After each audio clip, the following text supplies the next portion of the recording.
NEET crash course ചെയ്യുന്നത് വേസ്റ്റാണ് എന്ന് നിങ്ങളോട് ആരെങ്കിലും പറഞ്ഞിട്ടുണ്ടോ?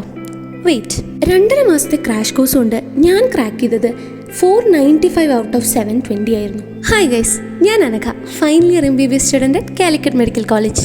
ഞാൻ +1 +2 പഠിക്കുമ്പോഴാണ് കോവിഡിൻ്റെ തുടക്കം. അങ്ങനെ +2ൻ്റെ കുറേ ടോപ്പിക്സിൽ ഒട്ടും ബേസ് ഉണ്ടായിരുന്നില്ല.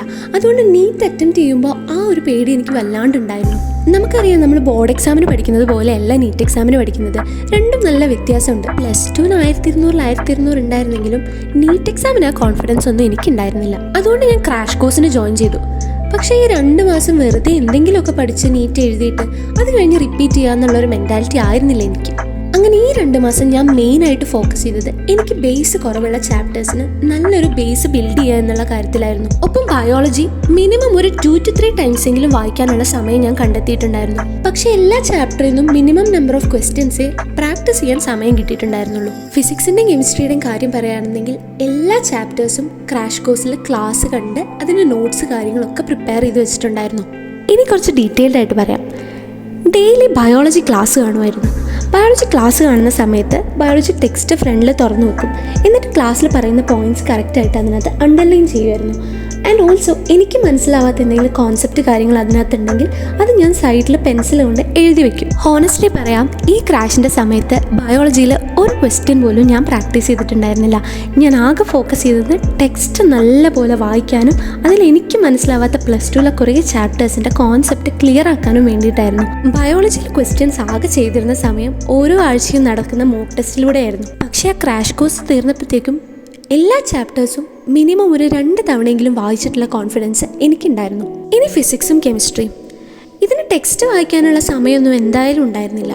സോ ഞാൻ വിചാരിച്ചു എല്ലാ ചാപ്റ്റേഴ്സും നല്ലൊരു ബേസ് ക്രിയേറ്റ് ചെയ്ത് പോകാമെന്ന്. ഡെയിലി ഫിസിക്സും കെമിസ്ട്രിയും അറ്റ്ലീസ്റ്റ് ഒരു ചാപ്റ്ററെങ്കിലും ക്ലാസ് കണ്ട് അതിൻ്റെ നോട്ട്സ് പ്രിപ്പയർ ചെയ്യും. കൂടെ തന്നെ ക്ലാസ്സിൽ ഡിസ്കസ് ചെയ്യുന്ന ക്വസ്റ്റ്യൻസ് ഒന്നും കൂടെ ഒന്ന് പ്രാക്ടീസ് ചെയ്യും. നമുക്ക് ക്രാഷിന് തന്ന കുറച്ച് മെറ്റീരിയൽസും കാര്യങ്ങളൊക്കെ ഉണ്ടായിരുന്നു.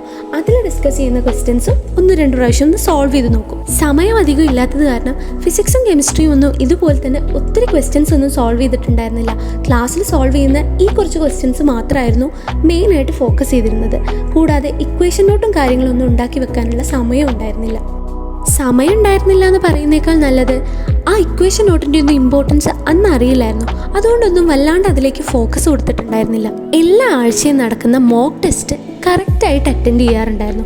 ആൻഡ് മോക്ക് ടെസ്റ്റ് കഴിഞ്ഞ് കഴിഞ്ഞാൽ ഒരു ഡിസ്കഷനും, ആ ഡിസ്കഷൻ പ്രോപ്പറായിട്ട് യൂട്ടിലൈസ് ചെയ്ത് എനിക്ക് വന്ന തെറ്റുകളെ ഞാൻ നോട്ട് ചെയ്ത് വെച്ചിട്ടുണ്ടായിരുന്നു. ഇങ്ങനെയൊക്കെയായിരുന്നു ഞാൻ 3 സബ്ജക്റ്റിനെയും ക്രാഷിൻ്റെ സമയത്ത് അപ്രോച്ച് ചെയ്തിരുന്നത്. അങ്ങനെ അത്യാവശ്യം കുഴപ്പമില്ലാതെ എല്ലാ ചാപ്റ്റേഴ്സും കവർ ചെയ്ത് പോയതുകൊണ്ട് എനിക്ക് നീറ്റിലൊരു 495 സ്കോർ ചെയ്യാൻ പറ്റി. ഇപ്പം നിങ്ങൾ വിചാരിക്കുന്നുണ്ടായിരിക്കും, ഈ 495 കൊണ്ട് ഇപ്പോൾ MBBSന് സീറ്റൊന്നും കിട്ടിയില്ലല്ലോ.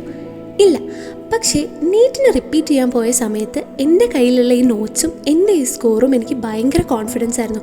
കാരണം ഒരു തവണ എല്ലാ ചാപ്റ്റേഴ്സിലൂടെയും പോയിട്ടുണ്ട് എന്നുള്ള കോൺഫിഡൻസ് എനിക്കുണ്ടായിരുന്നു. അത്യാവശ്യം കുഴപ്പമില്ലാത്ത രീതിയിൽ ബേസ് ക്രിയേറ്റ് ചെയ്ത് പോയത് കാരണം റിപ്പീറ്റിന് ഓരോ ക്ലാസ് കേൾക്കുമ്പോഴും എനിക്കൊരു പുതിയ ടോപ്പിക് അല്ലെങ്കിൽ ഒരു പുതിയ ചാപ്റ്റർ കേൾക്കുന്ന ആ ഒരു ബുദ്ധിമുട്ടുണ്ടായിരുന്നില്ല. അതുകൊണ്ട് ഓരോ ചാപ്റ്ററും തിയറി ഒന്നും കൂടെ ഇരുന്ന് പഠിക്കുന്ന സമയം എനിക്ക് കുറച്ചും കൂടുതൽ ക്വസ്റ്റ്യൻസ് ചെയ്യാനുള്ള സമയം കിട്ടി.